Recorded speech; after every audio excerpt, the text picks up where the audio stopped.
Okay, are we ready? 42 is the address. I'm John with Electric North Engineers and representing Carmen Monroe. She has a property on Route 42 in Bushnell Mill on the west side of the street, sort of on a high plateau above Route 42. She's got 108 acres. Most of the acreage is forested. It was a previous residence where the owners had done a substantial amount of landscaping, and around the house there are fields, small gardens. There's a whole area. Need anything? Need a handle or anything? Quite open. We have, quiet. We can't hear, we have to, no more talking, please. We can't hear the gentleman. Go ahead, John. Okay. On the map that's there, there are two types of trails. I'll get to what they're doing in a minute. Two types of trails that are shown. One is in gray, the other is in green. The gray trails are existing already in terms of pathways across lawns and there's alleyways and such, which are accessed by electric golf cart. We're planning on using some of those paths for access to what she's intended. What she would like to do would be to put in a tent site for roughly 10 small tents, 16 by 20. He's here. That's correct. And then two larger luxury tents those are marked B. B, okay. The luxury tents have bathrooms, so there would be a new septic system that would be put in, that would be shared between the two of them. We would be putting in some new paths to access the smaller tents, the A tents. These would all be still accessible only by electric golf cart. There's the original driveway and the existing driveway starting at 42, runs up the hill. There's a turnaround at the top of the hill. There's a small garage there. All of that turnaround off to the left as you're coming up would be a parking area for 20 cars. That would be sort of gravel on top of what's existing now, a flat grass field. The new the guests would be accessed through to the tents, again, by electric golf carts. The smaller tents, the A tents, do not have any bath facilities. So we'd be putting in a new building, which is indicated by, it's a fairly long, I think it's called Service building? service building. Oh, here. That would be a two-story building, but it's set into the hillside. So the lower, although it's long, part of the building would be, the back part of the building would be buried into the ground, so that on the uphill side it would be one story, on the downhill side it would be 2 stories. The downstairs would be some kitchen facilities, eating area for the tenters, for the campers, and common bathroom facilities. There'd be 5 bathrooms for those tenters, those campers to use. So the service building would be where the food and everything else would be prepared? That's right. How many people stay in these cave tents? 2 or 3 each. What's there now? There is no residence up here now. The existing house, there's an existing house, there's an existing utility tent, a couple of extra utility, the sort of metal frame with canvas on top, storage buildings that are there, and the garage. Now, somebody live up there. They bought the property and they moved into the house. What are the tents, the one that the people are going to be sleeping in the A tents, what are they made of? Can you describe the walls and the ceiling and the There's roof? Yes. There's a variety that are available on the market. Some of them have an exterior wood frame from which canvas is hung. The entire thing is put on wooden platform. These are not on-ground tents, these are platform tents. Some of the platform extends out so that it becomes a little... What is the picture you have shown here? Is that canvas size or is that wood size? And the canvas sides with a wood frame.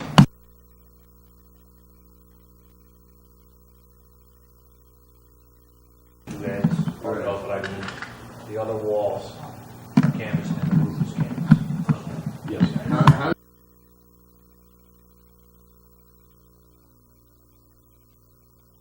It does not have a bathroom. It doesn't have a kitchen. It's a sleeping area. Right, but what if I was to build a building out of wood without a bathroom and a kitchen? Would that be a tent or a house? That would have to be classified as a tent because it wouldn't survive the year. First snowfall, it would collapse. So you're gonna take the roof off in the wintertime? It'll be disassembled. That's one of the reasons why, in addition to the service building, there is a utility building where we'll be keeping the furniture and cleaning some of the places up and storing that for the winter. So you take the campus off in the winter? What about on the sides? You take the campus off too? Most of it would be taken out, yes.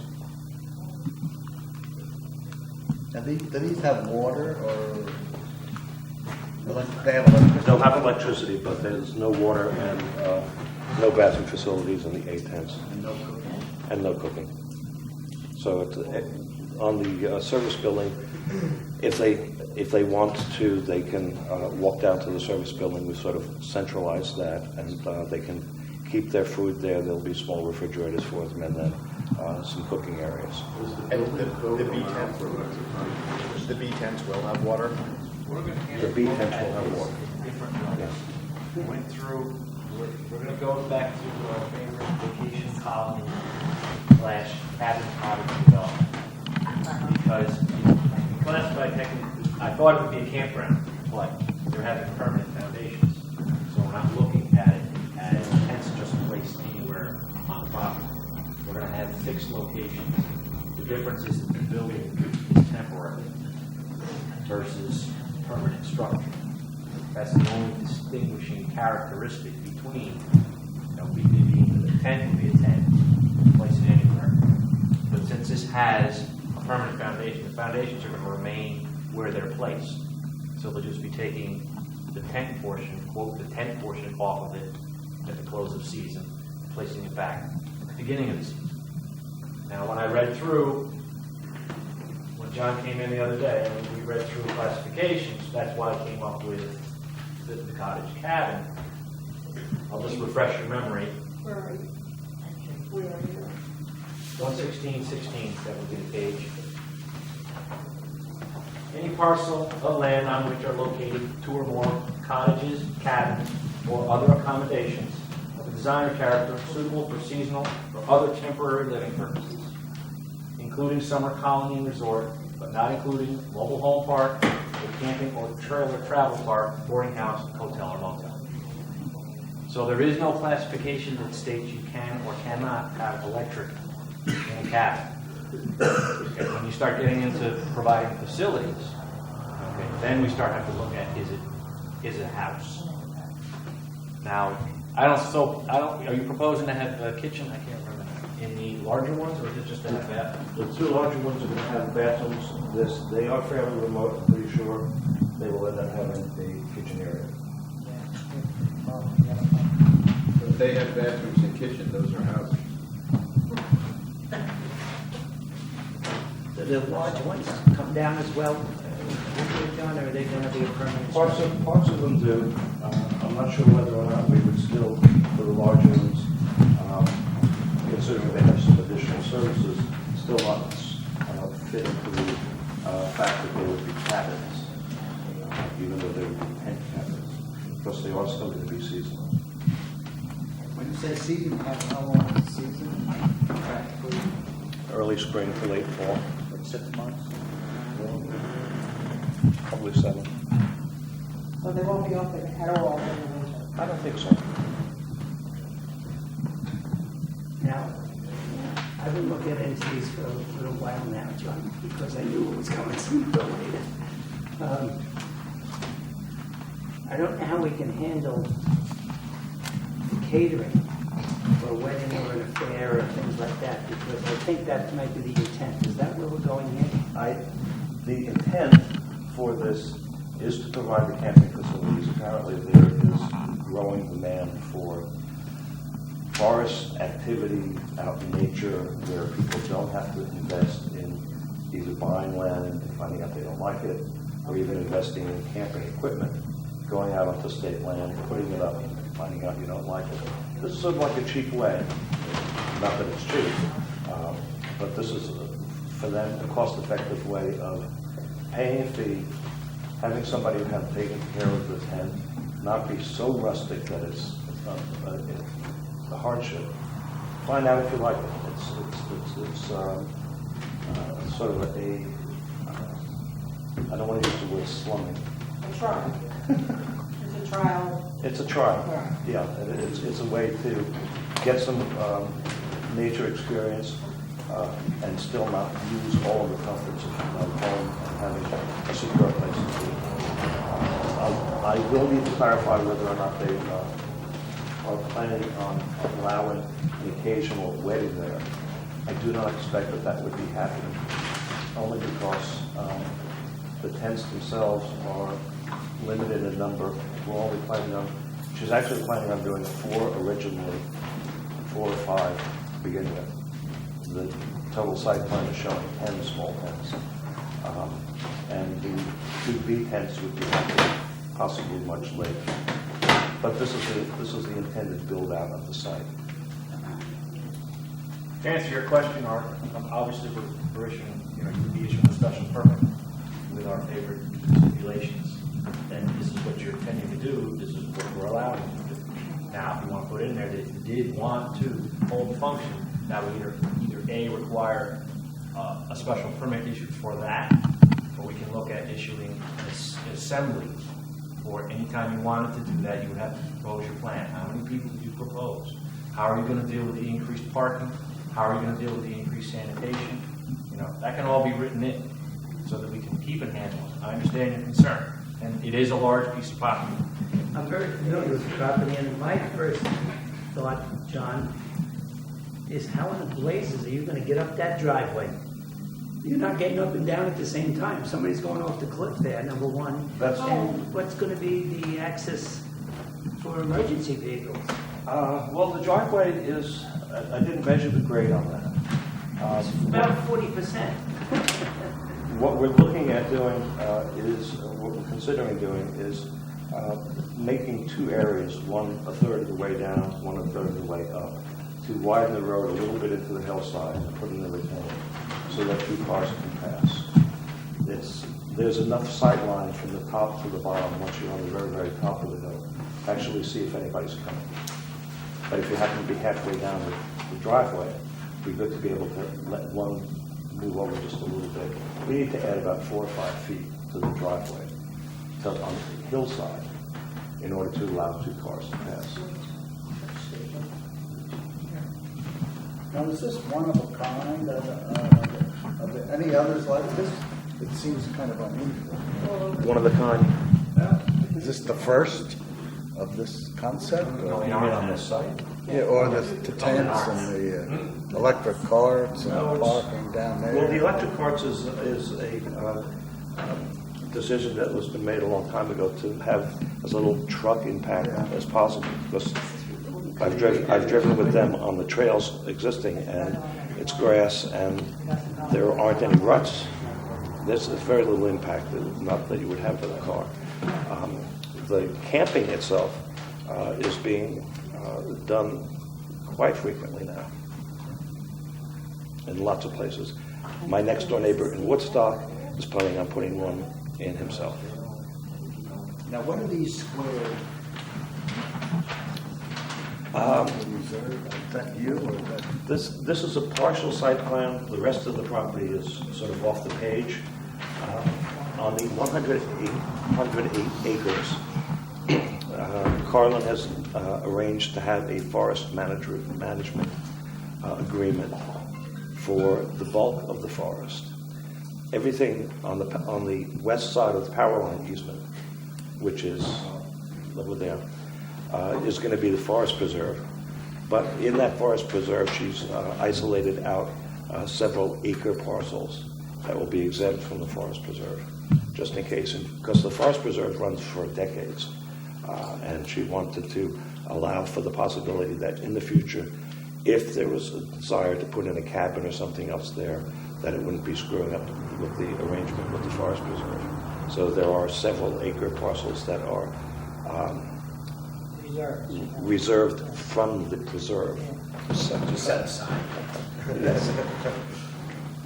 John, who's the adjoining owner to the north and the south along the road? I don't have that isolated. I have all of the owners. Do you know how wide that road is going on? Right now, it's about 9 or 10 feet. It's a little bit wider than I can measure it.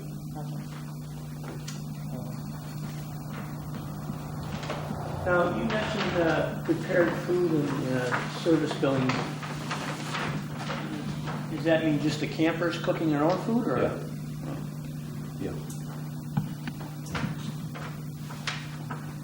And would these be rented by the day or the week or? Good question. The whole season? Well, nobody knows. That's what I mean. It looks like a one of a kind. Most of them would be for the weekend. Yeah. I guess if a family was going to stay there, they would want to stay for the week. Do you have a permit in process with the DOT, or you're waiting for the entry?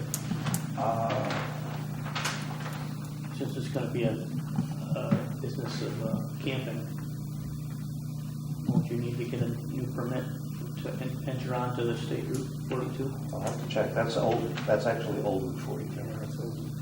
Oh, so that, Yeah, old 42 is this. 42 is this. I'm sorry, I shouldn't do that. so does the state not maintain Old 42, or is that Might be become town. common? I'm looking at that. I've got that on John, there's a bridge involved in that too, isn't there? Going Yes. over the creek, Yes. so that's gonna be made wider as well?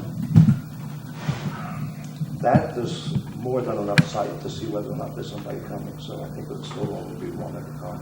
And the rating is good enough for a fire engine or whatever, emergency vehicle? I'll check on it. I'm pretty sure it would be, because the residence has been there for quite a long time. I've been up there, I rode the golf cart with the past owner, and I know exactly what you're talking about, and that road going up is really steep and narrow. To answer your question, John Horn's question, I said I've been doing a little research on this. This is one very similar that takes place in the Adirondacks. So I can give you a little idea of what's going on here, because it's very popular now. This is Adirondack Safari Company. I can't make this thing work for some reason. Hello? Okay, I'll try.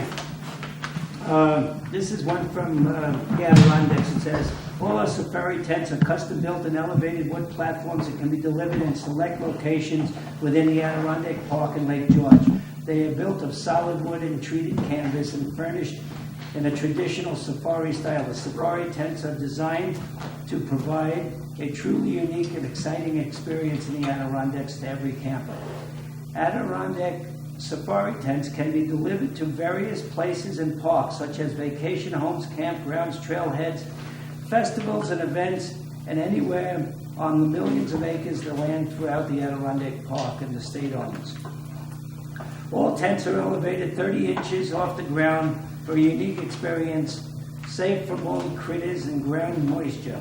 Our safari tents have many different floor plans to choose from to fit your specific needs, and they all have. And then it goes on to say custom furnishing, luxury beds, 12-volt electric system, interior lighting, quality toilets, toiletries, quality. And all the options can be added on your safari tent. All right, I'll pass this around. It says nightly rates start at $190 and go up to $190 $109 and go up to $195.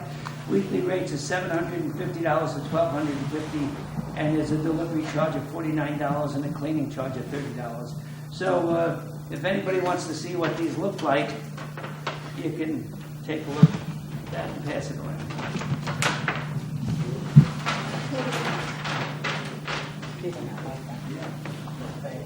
Yeah, same thing. Same thing. This is canvas on the side here? That's canvas on the side. That's what you're saying. That's going to be taken Oh, off. okay. So the only thing of concern then is the entry onto the road, the bridge. We're looking at those two things. The width and grade of the drive, and whether that's going to be sufficient.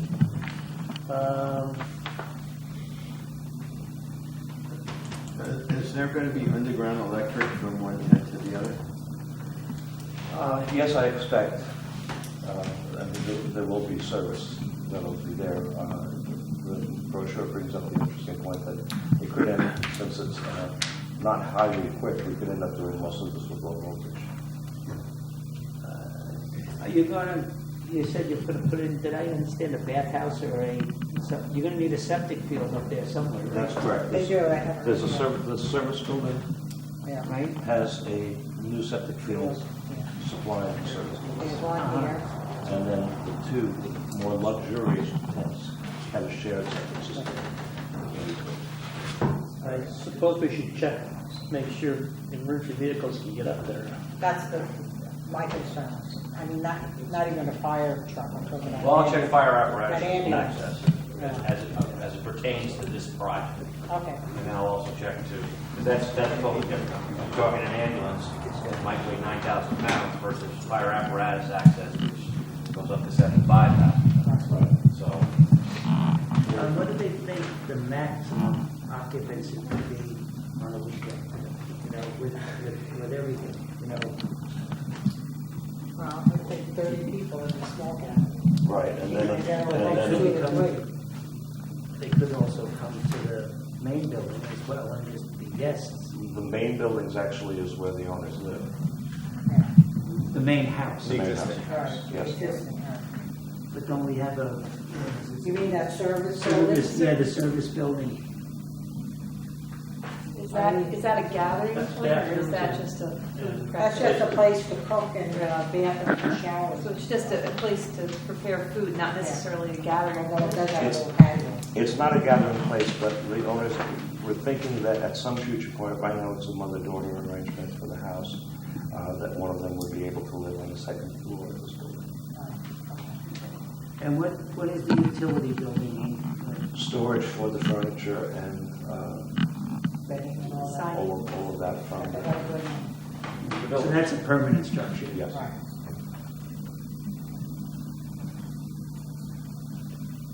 Overall, for the guests, probably ending up being around 38, because on the two larger tents, it could be maybe 4 people each.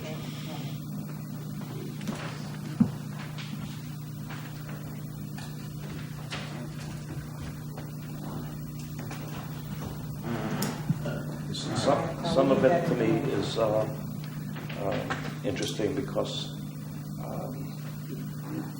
in any area, depending upon what the season is like, there's certainly a lot of bugs. And this is going to be something where you're going to be opening and closing flap doors. I haven't seen any of the tents myself, but I mean, it is a protection more so than if you've got a small tent and lived out in the woods. But Are these the actual tents they're looking at, or are they just examples of this type of thing? these are examples of both the type and the size.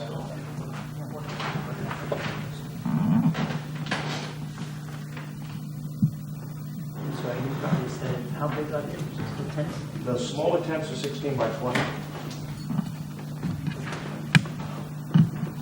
And the larger tents are probably about 20 by 30.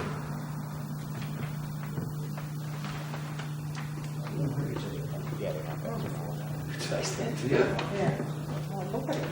and yet people are building these tiny houses. Yeah, they want tiny houses. All right, so we need that information about the road, the access. suppose we're gonna need a road profile, it's hard, these days. Yeah, that road's very steep, very, very steep and very, very narrow. And the creek is right below it, so the water just comes cascading down there also. So, I mean, road profile would answer a lot of questions for, And did you say what these tents are going on? I know I saw a wood platform. but just sitting on the ground or? No, they'll be elevated. They're gonna be a couple of feet off the ground. But I mean, on piers or just it's On a wood wood posts. platform? Okay. On wood posts. Boy Scout camp. Yeah. That's what, yeah. Now, if I were to drive, if I were to drive by, how would I know where this was? Is there some landmark or? Well, there's Old Route 42, which pulls off and then comes back onto 42.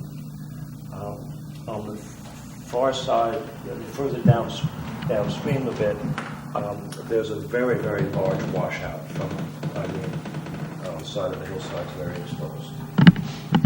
Is there gonna be signage out by the road? Sure, don't have to be. Now, I'm looking at your list of What that is? neighbors. Nussbaum and Rossitz, Nussbaum lives down here and Rossitz. I'm trying to think if I drove by, I wouldn't know what I was looking for. That's where the old Where the old 42 road comes off in. of 42. It runs right along 42. It's just a little spur. Little spur, and once you get off on the spur, there's a bridge.